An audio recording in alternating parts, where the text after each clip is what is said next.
What's up, Taiwan? I'm Eric Allen. Thanks for joining us here for the news. Taiwan's Mainland Affairs Council is urging citizens not to help Chinese authorities after China posted rewards of up to $1,400 for tips on 20 people it says are Taiwanese military hackers. 不管是抓谁，如果有民众配合中共提供资料或是什么的话，我们认为这个有国安法的问题，那所以大家不要为了1万块人民币，1万块人民币随随便便做这些事啊，因为他这个。Authorities in China's Guangdong province issued those bounties while revealing the photos, names, and Taiwanese ID card numbers of these alleged hackers. China says they are part of a cyber army that attacked a Chinese tech company last week. Taiwan's defense ministry has rejected this claim, calling China's actions an attempt to coerce and intimidate the Taiwanese people. Wednesday night's commemorations of the June 4th incident brought together Tiananmen Square survivors, as well as Uyghur, Tibetan, and Hong Kong activists in exile. As Rick Lau reports, remembering that massacre is becoming more and more important here in Taiwan. Remembering those who died in pursuit of democracy. In the centre of Taipei, hundreds gather to commemorate the 36th anniversary of Tiananmen Square, also known by its date, June 4th. That day, a democracy movement in China was brutally oppressed by Chinese soldiers opening fire on crowds. 我们知道，就是之前这个6·4天安门事件这个事情，其实对整个台湾来说，应该是说对整个中国大陆来说，是一个记忆。那可是经过了这么多年，就是中国共产党这边，他们把这个记忆给抹杀掉了。就是纪念6·4，然后希望中国有一天可以民主化，因为我认为说民主自由是一个普世价值。那我们应该要去纪念在世界各地为了争取这个价值而牺牲的人们。我会觉得说6·4算是一个很重要的民主历程，在对我香港还是中国来讲的话，甚至我觉得应该说全世界也应该都是同样的，因为民主自由，然后人权的话，应该都是无分国籍的。Taiwan is now the only place in the Chinese-speaking world with large public vigils commemorating Tiananmen Square. Every year, hundreds of people gather here in the heart of the capital, Taipei, to mark the anniversary of Beijing's brutal crackdown at Tiananmen Square. It's an event that's taking on added resonance in recent years, as commemorations like this are still taboo in mainland China and now impossible in Hong Kong. For decades, Hong Kong's Victoria Park looked like this on June 4th, with as many as hundreds of thousands of people gathering to mark a date scratched from history just across the border in mainland China. But this year, even holding a white flower meant being taken away by national security police. A new normal here after Beijing cracked down on the once semi-autonomous territory after mass pro-democracy protests.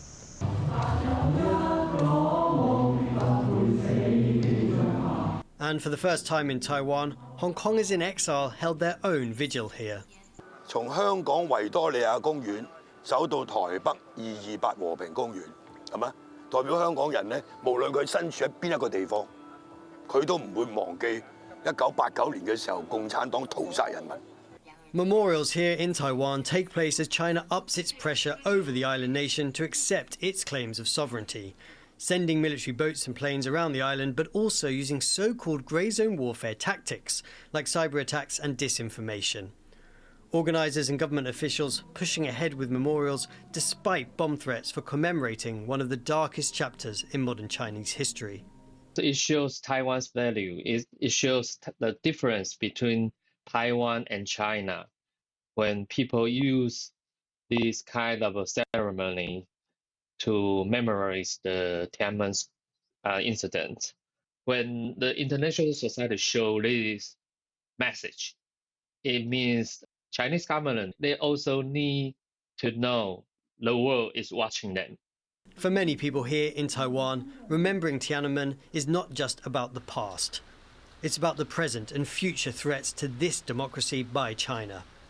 In a world where authoritarianism is expanding, this island democracy wants to carry the torch, not only for those who died in Beijing nearly 4 decades ago, but for those whose freedom is under threat today. Scott Huang, Hank Xu, Andy Shuer and Rick Lowett in Taipei for TaiwanPlus.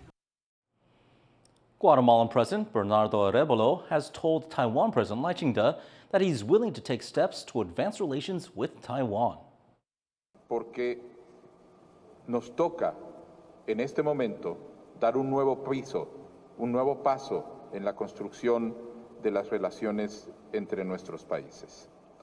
La relación entre Guatemala y la República de China Taiwán ha avanzado de forma importante. President Arévalo is on his first day visit to Taiwan since taking office last year. He is accompanied by Guatemala's foreign minister, economy minister, and other officials. Arévalo says he plans to advance strategic ties with Taiwan in sectors including education, agriculture, and technology. President Lai says Taiwan will continue to expand cooperation with Guatemala as well.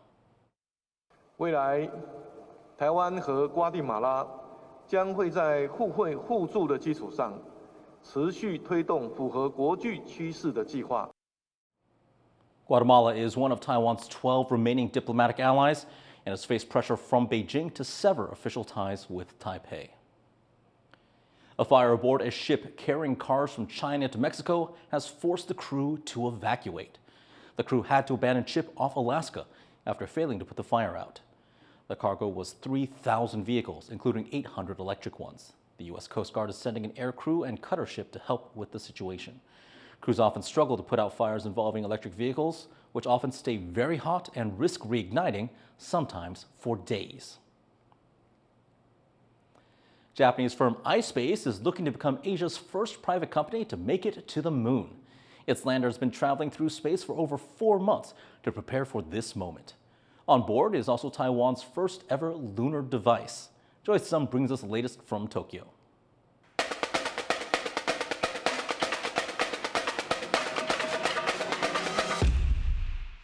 On the cusp of making history, the Resilience lander is almost at its destination, capturing this video just hours ago in lunar orbit.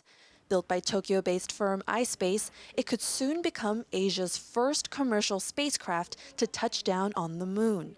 Here at the firm's headquarters, Executive Business Director and CFO Junpei Nozaki says the team has come a long way to reach landing day.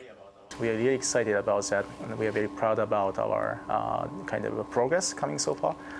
But at the same time, also very nervous, to be honest, right? With Resilience, ispace is hoping to redeem itself after its first lander crashed on the moon in 2023.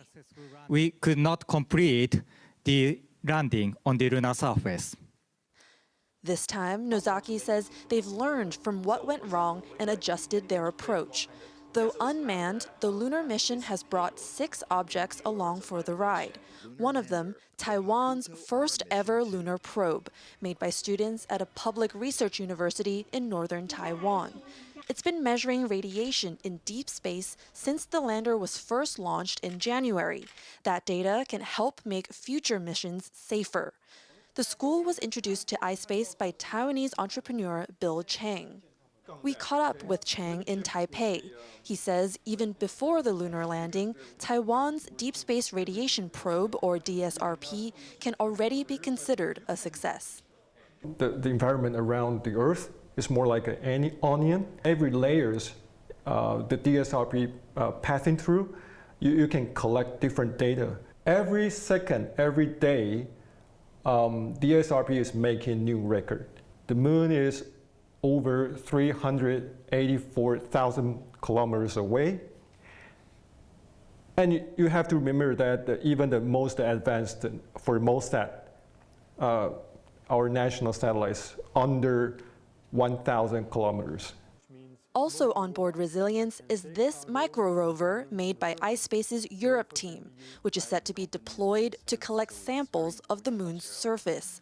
Nozaki says studying the moon is a joint effort, drawing on expertise from different countries towards the same goal.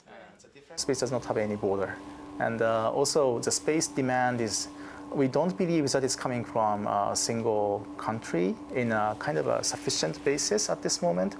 Rather, especially this next 10 or 20 years, it's starting from all global countries, and each country needs to collaborate. And to get to ispace's vision for a bustling space economy, it starts with a landing. Lunar landings are about defying the odds. Statistically, more than half of all moon landing attempts don't make it. Not easy odds to beat, but speaking to people here at ispace, they are determined that they can achieve that soft landing that they're looking for. The hope is that it can be a step towards a larger goal of setting up economic and social links between Earth and the moon, unleashing what they believe will be new possibilities for richer, more sustainable human life. Ethan Chen and Joyce Sun in Tokyo for TaiwanPlus. And as you heard there from iSpace's Junpei Nozaki, the firm is aiming for more than just a landing. Here's more from Joyce's conversation with Nozaki hours before their moon touchdown attempt. Mr. Nozaki-san, we are hours away until the moon landing attempt. How are you feeling? Kind of mixed feeling, to be honest. I mean, of course, excited, but we have been waiting for this moment for like 5 or 7, more than 7 years, I think, since we started. We started this lander development in 2016 to 17, and at that time, something really amazing idea is, even at that time, we were thinking about, let's do 2 missions anyway first, because it's not, we are thinking about the future, commercialized mission, right? So to do that, it's not only kind of one-time challenge, and we are very proud about our kind of progress coming so far. But at the same time, also very nervous, to be honest. Right? We have many stakeholders, around us, so it's a really important mission for many of us. You mentioned that Mission 2 was always part of the plan, but can you take us through differences in approach? When the first mission finished, very lucky things for us was we know what was the root cause of that Mission 1 landing failure. Apart from landing phase, other than that, hardware things, those were performing perfectly. Mission 2, we want to have a completion of this lunar landing, of course, but it's a gradual progress of the process, right? And so Mission 2, one of the important key messages is landing and beyond. So what we do after landing. So we had our own micro rover developed by ispace Europe. Once after landing on the moon surface, we deployed this rover, and we, ispace, will also operate this micro rover and do many kind of experiments on the lunar surface. And many countries, countries, they are thinking about creating some moon base on the lunar surface, but that is a to create those type of moon base, before that, we need to do many experiments beforehand. And what was it like collaborating with the Taiwan student team? We feel this kind of, maybe it's a good word, is we feel very good hope here, because first of all, this is a university. The people we're discussing with, Central University of Taiwan, it includes also young students, relatively young from ourselves. But so those are, including us, but we are exactly the generation going to lead this space industry in the next 20 to 30 years, right? We really want to cherish this kind of, important starting from the university. And I just explained, ispace was also started from a university company. That was Junpei Nozaki, Director and CFO of ispace. Join us Friday as we follow the firm's attempt to land on the moon. And thank you for watching What's Up Taiwan. Follow us on social media to get more of our news stories in your feeds. Finally, check out these colorful peonies, attracting thousands of flower lovers to this garden at the University of Michigan. I'm Eric Gao. Take care, and we'll see you next time.